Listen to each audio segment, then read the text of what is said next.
কিন্তু আপনি আশ্চর্য হবেন যে মানুষ মহাকাশ সম্পর্কে যতটুকু জানে, এই যে কয়দিন আগেও নাকি চাঁদ থেকে ঘুরে আসলো মানুষ এক সপ্তাহের মধ্যে, তো ওই মানুষদেরকে বলেন, নাসাকে বলেন যে তোমাকে চাঁদে যেতে হবে না, তুমি মাটির নিচে যাও।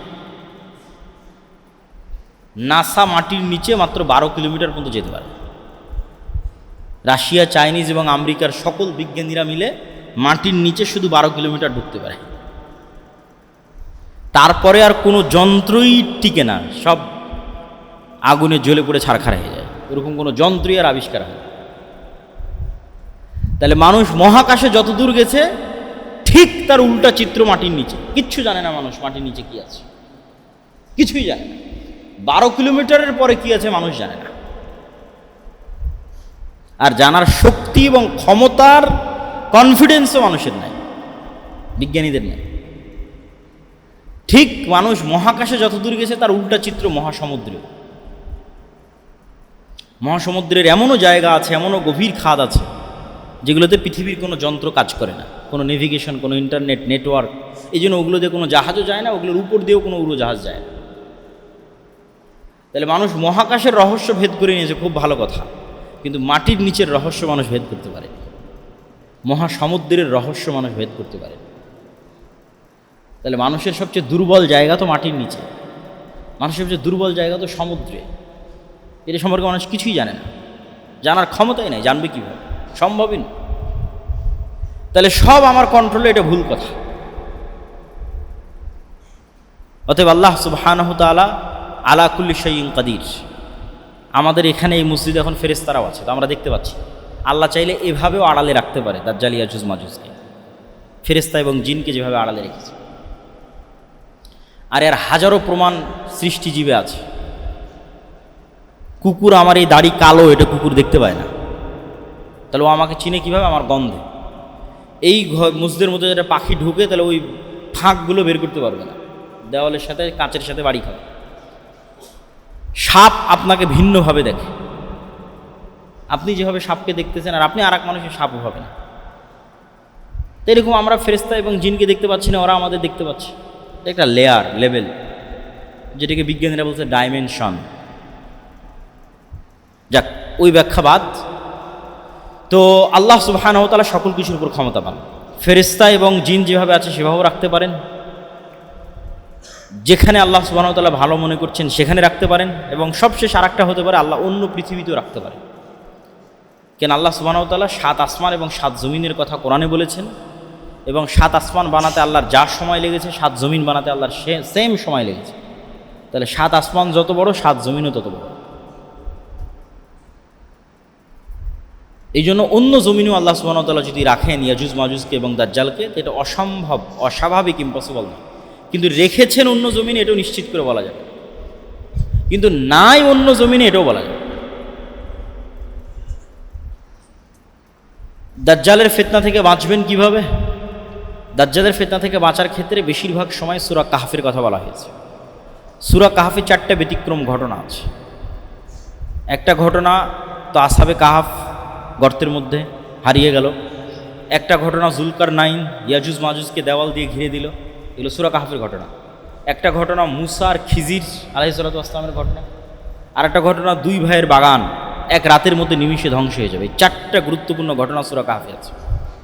এই 4টা ঘটনার সারমর্ম শিক্ষা যা, ওঠেই মানুষকে দাজ্জালের ফিতনা থেকে বাঁচাতে পারবে। তো খিজির আলাইহিস সালাতু ওয়াস সালামের ক্ষেত্রেও অনেক গবেষক প্রশ্ন উত্থাপন করেছে। কেন? নিশ্চিত জ্ঞান তো কারো কাছে নাই, এই জন্য নিশ্চিত দাবি করা যাবে না, কিন্তু প্রশ্ন অবশ্যই করা যায়। প্রশ্নটা কি? যে খিজির আলাইহিস সালাতু ওয়াস সালাম যদি পৃথিবীরই হতেন, তাহলে আল্লাহ মুসা আলাইহিস সালামকে বলে দিতেন অমুক গ্রামে, অমুক শহরে, অমুক দেশে যাও, খিজির আছে। এইভাবে আল্লাহ সুবহানাহু ওয়া তাআলা ঠিকানা না দিয়ে বললেন মৃত মাছ ভেজে ব্যাগে নিয়ে নাও, সমুদ্রের ধার দিয়ে হাঁটতে থাকো, যেখানে ওই মাছ জীবিত হয়ে সমুদ্রে চলে যাবে ওখানে পাবা। আবার যখন খিজির আলাইহিস সালাতু ওয়াস সালামকে পেলেন, খিজির আলাইহিস সালাম সালাম, কী ব্যাপার, দুনিয়াতে সালাম কে দেয়? জান্নাতের সালাম। তুমি কোন মুসা? আমি নবী মুসা। তারপরে এমন সব অ্যাবনর্মাল ঘটনা ঘটতেছে যেগুলো পৃথিবীর ফিজিক্সে সম্ভব নয়। যেমন ওই মাছের জীবিত হয়ে সমুদ্রে যাওয়া ফিজিক্সে সম্ভব নয়, পৃথিবীর ল রেগুলেশনে, ঠিক এটাও সম্ভব নয় যে আপনি দেখবেন এই বাচ্চাটা বড় হয়ে ভবিষ্যতে তার বাপ মাকে হত্যা করবে, তাই অতীতে আমি ওই বাচ্চাকে জবাই করে দিচ্ছি। এটা খিজির আলাইহিস সালাতু ওয়াস সালাম মুসা আলাইহিস সালামের সামনে করেছে। তো খিজির আলাইহিস সালাতু ওয়াস সালাম এই পৃথিবীরই, এটা যেমন নিশ্চিত করে বলা যাবে না, ঠিক এটাও বলা যাবে না যে খিজির আলাইহিস সালাতু ওয়াস সালাম অন্য পৃথিবীর নন, এটাও বলা যাবে। তো সূরা কাহফের যে ঘটনাগুলো আছে, এই ঘটনাগুলোর সুরাহা পৃথিবী যখন ধ্বংস হবে, দাজ্জাল, ইমাম মাহদী, ইয়াজুজ মাজুজ যখন বের হবে তখন হয়ে যাবে। এই জন্য সূরা কাহফের কথা বারবার বলা আছে। সূরা কাহফে ইয়াজুজ মাজুজের কথা আছে, জুলকারনাইন ইয়াজুজ মাজুজকে বন্দী করে আসছে, ওগুলো মানুষ মিলাতে পারবে। এবং আল্লাহ সুবহানাহু ওয়া তাআলার সুন্নাত এমনই যে আল্লাহ সুবহানাহু ওয়া তাআলা যখন কোনো কিছু ঘটান মুজিজা ছাড়া সব কিছু কোনো না কোনো একটা কারণের মাধ্যমে হয়, সিস্টেমে হয়। ইউসুফ আলাইহিস সালাতু ওয়াস সালামকে জেল থেকে বের করবেন, তাই জিবরাইল এসে জেলখানার মধ্যে থেকে বের করে নিয়ে যায় দিল, এটা না। কোনো একটা ঘটনা ঘটতেছে, ঘটনার প্রেক্ষাপটে ইউসুফ আলাইহিস সালাম জেল থেকে বের হচ্ছে। ইউসুফ আলাইহিস সালাতু ওয়াস সালামকে কুয়া থেকে উঠাতে হবে, তাই ফেরেশতা কুয়া থেকে উঠিয়ে দিল, এটা না। কোনো একটা ঘটনার প্রেক্ষাপটে ইউসুফ আলাইহিস সালাম কুয়া থেকে উঠতেছে। সাধারণত আল্লাহর সুন্নাত এমনই, মুজিজা যেগুলো ঘটে সেগুলোর কথা বাদ দিল। তো সেক্ষেত্রে দাজ্জাল আসলে একদিন 1 বছর হবে, একদিন 1 মাস হবে, একদিন 1 সপ্তাহ হবে, এটা এমনিই হবে, এটা আল্লাহর সুন্নাতের সাথে যায় না। বরং কোনো ঘটনাক্রমে হবে, কোনো ঘটনার ধারাবাহিকতায় হবে, এটাই সুন্নাতের সাথে যায়। সেই ঘটনা এমন ভয়াবহ ঘটনা যে ওই ঘটনার চাপ সামাল দিতে সূর্য আর পৃথিবীর স্বাভাবিক হতে সময় লাগবে, একদিন লাগবে 1 বছর, একদিন লাগবে 1 মাস, একদিন লাগবে 1 সপ্তাহ, তারপরে এরা স্বাভাবিক হতে পারবে, আবার আগের 24 ঘন্টার যে দিন রাত সেটাতে ফিরে যেতে পারবে। ঘটনা এত ভয়াবহ ঘটেছে যেই ঘটনার ভয়াবহতার পাল্টা প্রতিক্রিয়া সামাল দিতে এখন একদিন হবে 1 বছর, একদিন হবে 1 মাস, একদিন হবে 1 সপ্তাহ, তারপর আবার স্বাভাবিক অবস্থায় ফিরে গেছে। সেই ঘটনা কি সেটা আমরা জানি না, কিন্তু সেটা ভয়ঙ্কর ব্যতিক্রম কোনো ঘটনা। যদি ওইভাবে হয় তাহলে আল্লাহর সুন্নাতের সাথে মিলে। আল্লাহ সাধারণত এইভাবেই ঘটান। হ্যাঁ, আল্লাহ চাইলে সূর্য এবং পৃথিবীকে আদেশ দিয়েও একদিন 1 বছর করতে পারেন, একদিন 1 মাস করতে পারেন, একদিন 1 সপ্তাহ করতে পারেন, এটাও অসম্ভব না। কিন্তু সাধারণত আল্লাহ এমন করেন না। সাধারণত কোনো ঘটনার ধারাবাহিকতায়, পরিপ্রেক্ষিতেই, প্রেক্ষাপটে এগুলো ঘটতে থাকে। ফলত দাজ্জালের আগমনের সাথে সংশ্লিষ্ট যে বিষয়গুলো, এই বিষয়গুলো সূরা কাহফের যে ব্যতিক্রম ঘটনাগুলো আছে, এগুলোর চাইতেও ব্যতিক্রম। মানে আপনি দাজ্জালের ঘটনার উপর বলবেন যে আমি ঈমান আনতে পারতেছি না, তাহলে এগুলো তো আল্লাহ অতীতে ঘটেছে বলতেছে। মানে ইয়াজুজ মাজুজকে অতীতে জুলকারনাইন দেখে এসেছে এবং এক জায়গায় বন্দি করে এসেছে, এটা অতীতে ঘটা ঘটনা। সময়ের আপেক্ষিকতা আপনি বিশ্বাস করতে চাচ্ছেন না? আসহাবে কাহফের সময়ের আপেক্ষিকতা তো অতীতে ঘটে গেছে, 309 বছর। তো সূরা কাহফের এই ঘটনাগুলোর প্রতি আমাদের ঈমান যত মজবুত হবে, আমাদের বিশ্বাস যত মজবুত হবে, পরকালের প্রতি আমাদের ঈমান যত মজবুত হবে, এবং সবচেয়ে বড় কথা যেটা বলে বক্তব্য শেষ করে দেবো, খুতবা শেষ করে দেবো, ঈসা আলাইহিস সালামের আগমন, দাজ্জালের আগমন, ইমাম মাহদির আগমন, ইয়াজুজ মাজুজের আগমন, এগুলোর চেয়েও বড় ঘটনা হচ্ছে কোরআন এবং মুহাম্মদ সাল্লাল্লাহু আলাইহি ওয়াসাল্লামের আগমন। কেন? নতুন কোনো কোরআন তখন আসবে না। ঈসা আলাইহিস সালাম এই কোরআনের উপরে আমল করবে, রাসূল সাল্লাল্লাহু আলাইহি ওয়াসাল্লামের এই হাদিসের উপরে আমল করবে। তাহলে আসল ঘটনা কিন্তু আগেই ঘটে গেছে। এই কোরআন, এই হাদিসকে কাজে লাগিয়ে মুসলমানেরা এমন লেভেলে যাবে যে বিশ্ব বিজয় করবে। তাহলে কবে কি হবে, কবে কি ঘটবে, এটা চিন্তা না করে ওই কোরআন তো আমাদের কাছেই আছে। দাজ্জাল যেই নবীকে মানতে বলেছে, তামিম আদ-দারিকে, ওই নবীর হাদিস আমাদের সামনে আছে। তাহলে আমাদের কাজ ওই কোরআন এবং ওই হাদিসের উপর আমল করা। আর আমাদের প্রত্যেকের কিয়ামত আমাদের মৃত্যু। কিয়ামত মানে কি? পরকাল দেখা। তা আপনি মরলেই তো পরকাল দেখবেন, মরলেই কবরে যাবেন, ফেরেশতাদের দেখবেন, কবরে আযাব দেখবেন, জান্নাতের সুন্দর বাতাস দেখবেন, জাহান্নামের আগুনের তাপ দেখবেন, সবই দেখবেন, পরকালের সব দেখে নেবেন। তার কি দেখতে বাকি থাকবে? কিয়ামত হতে তো আর বাকি থাকবে। তাহলে মৃত্যুই কিয়ামত। তাহলে আমাদের কাজ কি? যেহেতু সবচেয়ে বড় ঘটনা আগেই ঘটেছে, নতুন কোরআন আসবে না, নতুন নবী আসবে না, আর আমাদের মৃত্যুই আমাদের কিয়ামত, তাহলে আমাদের এই কোরআন এবং হাদিসের উপর আমল করতে হবে। আর দাজ্জালের ফিতনা থেকে সে বাঁচতে পারবে না যার 1 টাকা অবৈধ টাকার প্রতি লোভ আছে, ও দাজ্জালের ফিতনা থেকে বাঁচতে পারবে না।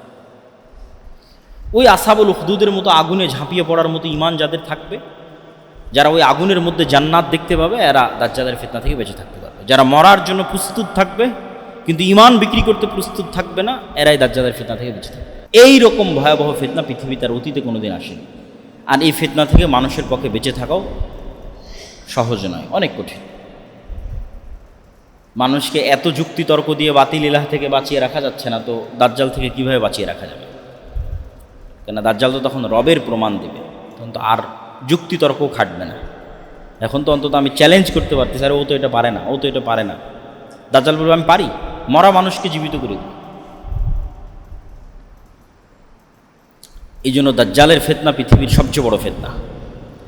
আর এই ফিতনা মোকাবেলা করবে উম্মতে মুহাম্মাদী।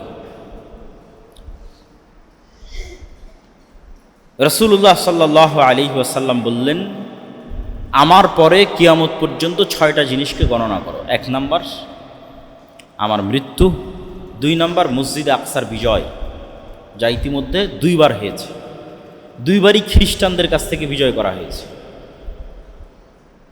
আর যদি 3য় বার বিজয় হয় তাহলে হবে ইহুদিদের নিকট থেকে। 3 নাম্বার এমন ভয়ঙ্কর মহামারী যে প্রাণীতে যদি মহামারী লাগে যেমন একটাও বাঁচে না, মুরগির খামারে যদি মহামারী লাগে তো সব মুরগি মরে সাফ হয়ে যায়, একটাও মুরগি বাঁচে না। তো এরকম মহামারী দেখা দিবে যে মানুষ পৃথিবীর মরে সব সাফ। 600 কোটির মধ্যে 1 লক্ষ বেঁচে আছে, সব মরে গেছে। 10 লক্ষ বেঁচে আছে, সব মরে গেছে। 1 কোটি বেঁচে আছে, সব মরে গেছে। এরকম ভয়ঙ্কর ভয়াবহ মহামারী। তো যখনই ভয়ঙ্কর ভয়াবহ কোনো মহামারী দেখা দিয়েছে, সাহাবীরা, তাবিরা, আলেম ওলামারা মনে করেছে এটাই মনে হয় সেই মহামারী। আল্লাহ ভালো জানে সেটা কোন মহামারী। তারপরে এমন ধন সম্পদের আধিক্য হবে যে মানুষকে 100 টাকা দিলেও মনে করবে কম দিল। কেন? ওর নিজের কাছে এত হাজার হাজার টাকা আছে, 1 কোটি টাকা দিলে মনে করবে যে দিল মনে হয় কিছু, যেহেতু 1 কোটি টাকা দিয়েছে। কিন্তু 100 টাকা এটা গণনার মধ্যেই আসবে। কিছু কিছু আলেম ওলামা বলেছেন এটা ওমর ইবনে আব্দুল আজিজের যুগে পার হয়ে গেছে। আল্লাহু আলাম। তারপরে রাসূল সাল্লাল্লাহু আলাইহি ওয়াসাল্লাম বললেন, এমন এক ফিতনা যেই ফিতনায় যুক্ত হয়ে যাবে আরবের প্রত্যেকটা ঘর, যেই ফিতনা থেকে বাকি থাকবে না, বেঁচে থাকবে না আরবের একটা ঘর। পৃথিবীর সব ঘর নয়, আরবের সব ঘর। যদি আমরা বলি মোবাইল, স্যাটেলাইট, তাহলে তো পৃথিবীর সব ঘর। এমন ফিতনা যাতে আরবের কোনো ঘর বাকি থাকে। এটার সঠিক ব্যাখ্যা এটাই যে যুদ্ধ বিগ্রহ, গণ্ডগোল, মারামারি। এমন যুদ্ধ বিগ্রহ, এমন গণ্ডগোল, মারামারি যেটাতে সারা আরবের সব মানুষ যুক্ত হয়ে যাবে। এটার সাপোর্টে আর একটা হাদিস তুলে ধরা যায়। রাসূল সাল্লাল্লাহু আলাইহি ওয়াসাল্লাম বললেন, অচিরেই ফরাত নদী থেকে জিবালুজ যাহাব, স্বর্ণের পাহাড় বের হবে। এই স্বর্ণের পাহাড় নিয়ে আরবের মানুষ এমন ভয়ঙ্কর যুদ্ধে লিপ্ত হবে, তোমাদের সময় যদি এরকম কোনো ঘটনা ঘটে তোমরা খবরদার ওই স্বর্ণ নিয়ে মারামারিতে যুক্ত হবে না। এটা ফিতনা। স্বর্ণ মানে যদি প্রকৃত স্বর্ণ হয় তাও ঠিক। কেন? আজ থেকে 500 বছর আগের মানুষও বিশ্বাস করবে না যে মাটির নিচ থেকে এভাবে তেল বের হচ্ছে, আর সেই তেল দিয়ে আমরা বিমান চালাচ্ছি আর গাড়ি চালাচ্ছি। তাহলে মরুভূমির নিচে যে তেল আছে এটা যেমন মানুষ জানতো না, তো মরুভূমির নিচে যে পানির নিচে, সমুদ্র নদীর নিচে যে স্বর্ণ আছে এটা অজানা, অস্বাভাবিক না। আর যদি স্বর্ণ মানে দামি কিছু হয়, তো তেল তো অনেক দামি, স্বর্ণের চেয়ে দামি। মানুষ স্বর্ণের চেয়ে দামি না হলে পেট্রোল পাম্পে লাইন দিয়েছে, কত টাকায় বিক্রি করবেন, তত টাকা দিয়ে মানুষ কিনে নেবে। স্বর্ণের চেয়ে বেশি দামেও কিনে নেবে তেল। তো তেল নিয়ে মারামারিও হতে পারে, আল্লাহু আলাম। কিন্তু এমন এক ফিতনা যাতে আরবের প্রত্যেক ঘর যুক্ত হবে। সুম্মা হুদনাতুন বাইনাকুম ওয়া বাইনার রোম, তারপরে এমন একটা চুক্তি, যেই চুক্তি তোমাদের মধ্যে আর রোমানদের মধ্যে হবে। তো এই হাদিস যখন যে যুগের আলেম পড়েছে সে তার যুগ অনুযায়ী মিলাতে চেয়েছে। যেমন আজ থেকে 500 বছর আগে যদি কোনো আলেম এই হাদিস পড়ে, তো 500 বছর আগে ইসরায়েলও ছিল না, 500 বছর আগে আমেরিকাও ছিল না। তাহলে তার কল্পনায় তো আর আমেরিকা আসবে না, তার কল্পনায় তো আর ইসরায়েলও আসবে না। হ্যাঁ, ইউরোপ ছিল, তার কল্পনায় ইউরোপ আসতে পারে। তো তোমাদের মধ্যে আর রোমান খ্রিস্টানদের মধ্যে একটা চুক্তি হবে। মানে এই খ্রিস্টান রোমান কারা? আমরা যদি এখন দেখি তাহলে এখন দেখতে পাই ইউরোপ দেখতে পাই, আমেরিকা দেখতে পাই, রাশিয়া দেখতে পাই। আল্লাহু আলাম কারা হবে তারা, যাদের সাথে মুসলমানদের চুক্তি হবে। কিন্তু এতটুকু নিশ্চিত খ্রিস্টানদের সাথে মুসলমানদের চুক্তি হবে। খ্রিস্টানদের সাথে মুসলমানদের চুক্তির ভিত্তিতে 1/3 শত্রুর বিরুদ্ধে মুসলমানেরা যুদ্ধ করবে। এই তৃতীয় শত্রু কারা? ওই যে বললাম 500 বছর আগে যে হাদিস পড়েছে তার কাছে একরকম মনে হতে পারে, আজকে আমি পড়ছি আমার কাছে একরকম মনে হতে পারে, 500 বছর পরে যে পড়বে তার কাছে আর এক রকম মনে হতে পারে। 500 বছর পরে আমেরিকা, ইসরায়েল, চায়না, রাশিয়া নাও থাকতে পারে, অন্য কেউ আসবে, তখন সে হয়তো তার সাথে মিলানোর চেষ্টা করবে। কিন্তু এতটুকু নিশ্চিত যে খ্রিস্টান আর মুসলমানদের চুক্তি হবে, খ্রিস্টান আর মুসলমানেরা মিলে 1/3 শত্রুর বিরুদ্ধে যুদ্ধ করবে।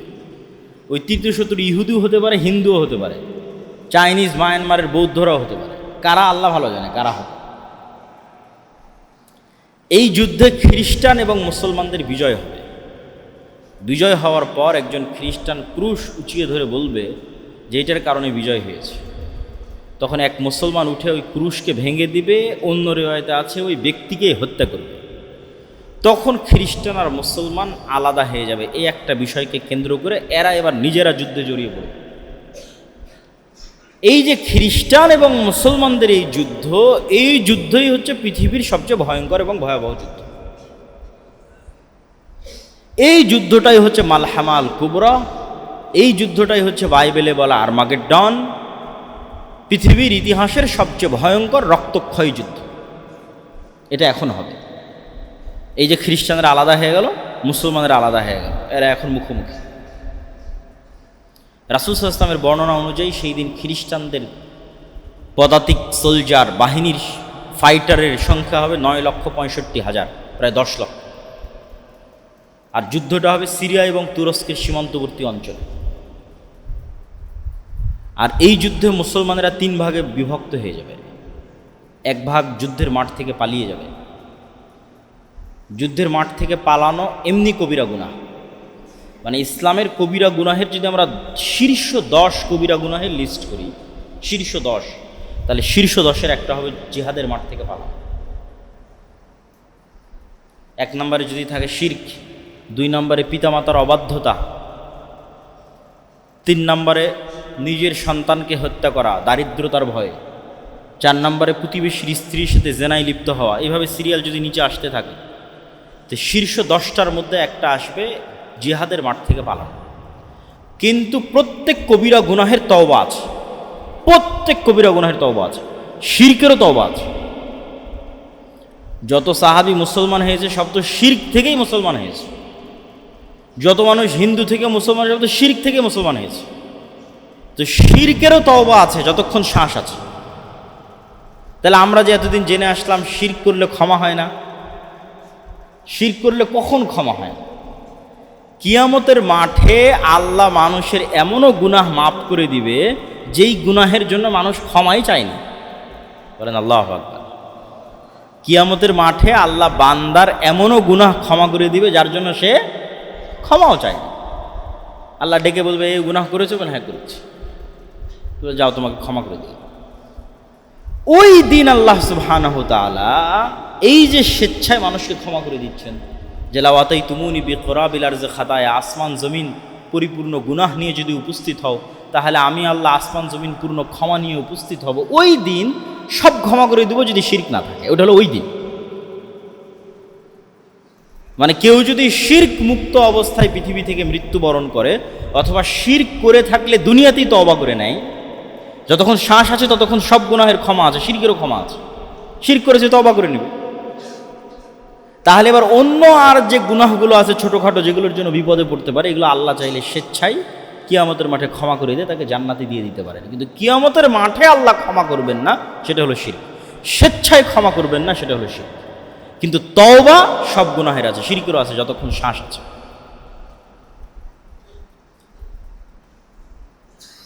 তো আমরা আলোচনা করছিলাম যে কিয়ামতের পূর্ব মুহূর্তে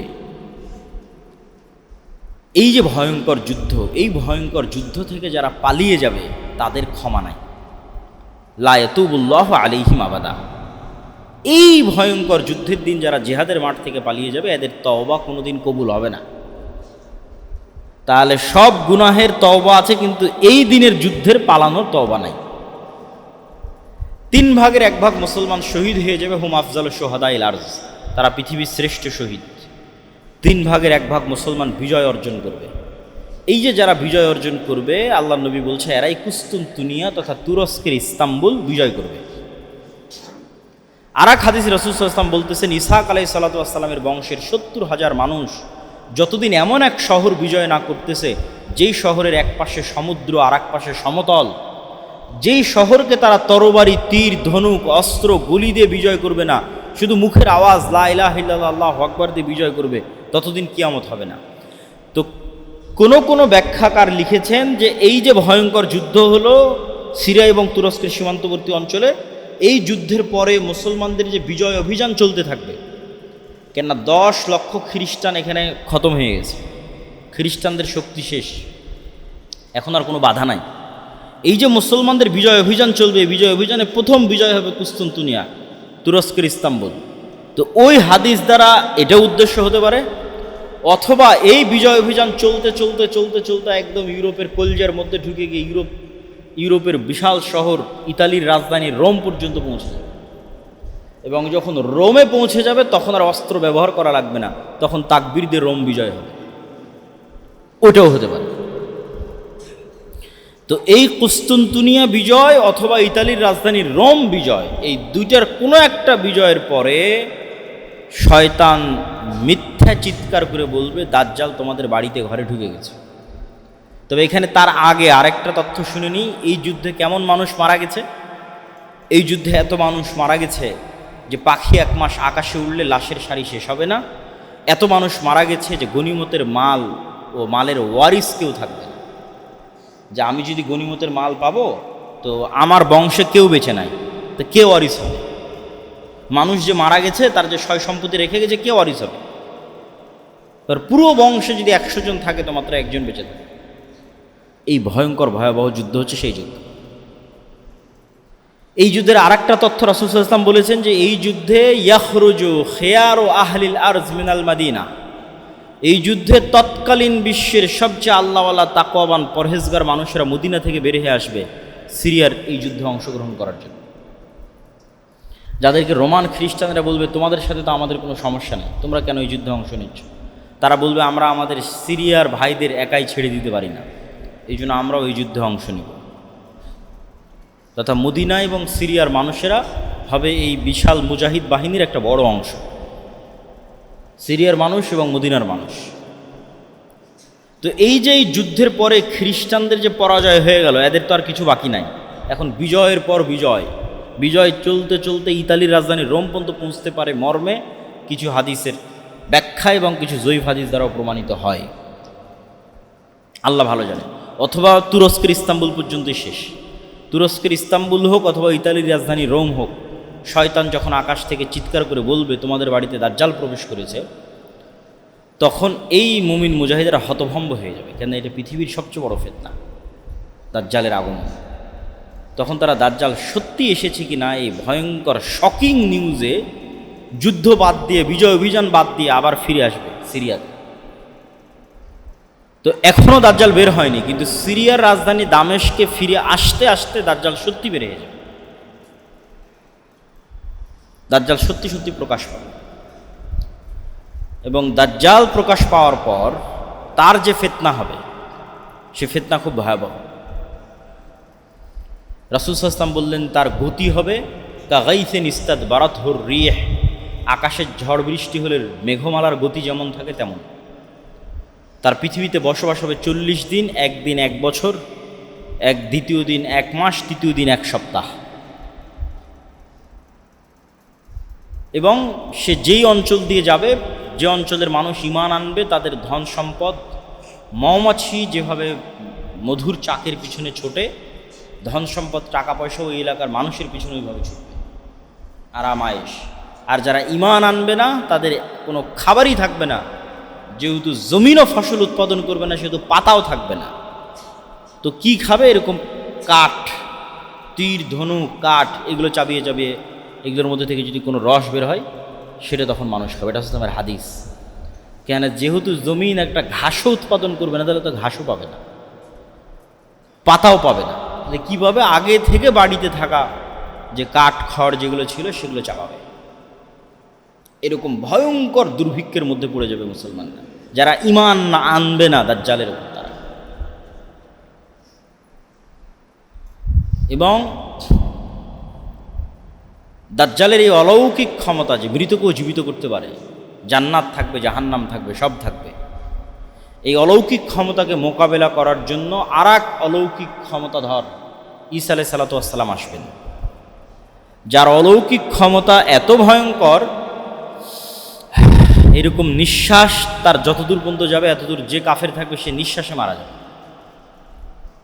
এইরকম অলৌকিক ক্ষমতা সম্পন্ন, নিঃশ্বাসে কাফের মারা যাবে এবং দেখলে দাজ্জাল মারা যাবে।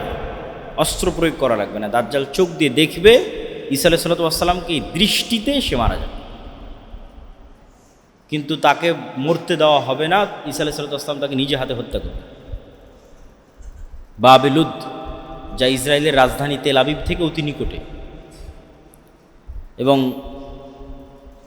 দাজ্জালের এই ফিতনার সাথে আরেকটি জিনিস খুব গুরুত্বপূর্ণভাবে জড়িত, সেটি হচ্ছে দাজ্জাল কোথায় আছে, দাজ্জালের ফিতনা থেকে আমরা বাঁচব কীভাবে। তো দাজ্জাল কোথায় আছে মর্মে তামিম আদ-দারির একটি হাদিস খুব প্রসিদ্ধ, যে এক সমুদ্র সফরে তামিম আদ-দারি বের হলো 30 জন মানুষ নিয়ে। ঝড় বৃষ্টিতে নৌকার কোনো দিক থাকলো না, সমুদ্রের ঢেউ তাদের নিয়ে খেললো 1 মাস। 1 মাস পর যখন ঝড় বৃষ্টি থামলো, এক দ্বীপে গিয়ে ভিড়ল। সেই দ্বীপে দেখে এক জীব জন্তু, জানোয়ার, প্রাণী, যার আগা মাথা সব লোম দিয়ে ঢাকা, প্রাণী কথা বলতেছে। তা যেহেতু আমরা কোনোদিন গরু, ছাগল, মহিষ, ভেড়া, মুরগি এদের কথা বলতে দেখিনি, তাহলে জীবজন্তু, জানোয়ার কথা বললে তো আমরা ভয় পেয়ে যাব। তো তাদেরও তাই হলো, তারা মনে করলো তো জিন। মানুষ কথা বলতে পারে, প্রাণী কিভাবে কথা বলে, পশু কিভাবে কথা বলে, জানোয়ার কিভাবে কথা বলে, জীব জন্তু কিভাবে কথা বলে। তো ওকে জিন শয়তান মনে করে মানুষের খোঁজে সে বলল যে এইদিকে এক মানুষ আছে, যাও দেখা করো। তো এই মনে করে সেই দিকে আগাতে থাকলো, গিয়ে দেখে সেখানে বৃহৎ আকৃতির এক মানুষ, যেরকম বৃহৎ আকৃতির মানুষ অতীতে কোনোদিন দেখে। তখন দাজ্জাল যদি বৃহৎ আকৃতির হয়, এটা সন্দেহের কিছু নয়। কেন সন্দেহের কিছু নয়? স্বয়ং আদম আলাইহিস সালাতু ওয়াস সালাম নিজেই 60 হাত, 30-40 মিটার, 10 তলা বিল্ডিংয়ের চাইতে উঁচু হবে। তো আদম আলাইহিস সালাতু ওয়াস সালাম নিজে যদি এখন আমার সামনে উপস্থিত হয়, তো আমি বিশ্বাস করতে পারব। তাহলে আদমের সন্তান দাজ্জাল বৃহৎ আকৃতির হতেই পারে, অস্বাভাবিক কিছু না, অসম্ভব কিছু না। মানে কেউ কেউ এরকম যুক্তি দেয় যে না, দাজ্জাল কিভাবে এত বিশাল আকৃতির হতে পারে, অতএব দাজ্জাল মানে আমেরিকা, অতএব দাজ্জাল মানে ChatGPT, AI। এগুলো ভুয়া কথা, এগুলোর কোনো ভিত্তি নেই। দাজ্জাল আদমের সন্তান, মানুষ, কেমনে বিশাল আকৃতির হতে পারে? আদম নিজেই তো বিশাল আকৃতির। আদমই যদি আলাইহিস সালাতু ওয়াস সালাম আমার সামনে বিশ্বাস করতে পারে, তাহলে তার সন্তান বিশাল আকৃতির হতেই পারে। তো দাজ্জালের সাথে তামিম আদ-দারির যে সাক্ষাৎ, সেই সাক্ষাতে দাজ্জাল 4: বুহায়রা তাবারিয়া, নাখলে বাইসান, আইনে জোগার, নবী আল উম্মি। বুহায়রা তাবারিয়া, lake of Tiberia, sea of Galilee, এটা ইসরায়েলের সীমানার মধ্যে। এখন বাইবেলের বর্ণনা অনুযায়ী ঈসা আলাইহিস সালাম সব মুজিজা এখানে দেখাতেন। এই জন্য ইউরোপ আমেরিকার সব খ্রিস্টান এই সমুদ্র বা এই লেক, এই হ্রদ, এই খাল, এই বিল দেখতে আসে। আর নাখলে বাইসান, এটা হচ্ছে ইসরায়েলের একটা শহর, বাইত শিয়ান, যেখানকার খেজুরের বাগানের কথা বলা আছে। আর আইনে জোগার, এটা হচ্ছে ডেড সি, জর্ডানের সীমানার কাছে ডেড সির অতি নিকটে একটা জায়গা, স্প্রিং অফ জোয়ার, যেটাও বাইবেলের বর্ণনা অনুযায়ী লূত আলাইহিস সালামকে যেখানে আশ্রয় দেওয়া হয়েছিল সেটা।